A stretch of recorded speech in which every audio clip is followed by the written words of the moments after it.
અંકલેશ્વરના યોગ પરિવાર નગરમાં 9 જેટલા નિઃશુલ્ક વર્ગ ચલાવતા યોગ ટ્રેનર હિના ચૌહાણના નેતૃત્વમાં હનુમાન જન્મોત્સવ નિમિત્તે પુનગામ લાખા હનુમાનજી મંદિર સુધી પદયાત્રા યોજી હતી।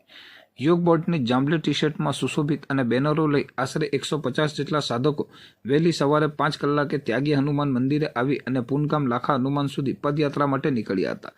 જય શ્રી રામ જય જય હનુમાનના સૂત્રોચ્ચાર અને કરો યોગ રહો નિરોગ घर घर जाएंगे सबको योग सिखाएंगे जेवा सामूहिक जयघोषથી वातावरण भक्तिमय અને ભાવવિભોર બન્યું હતું।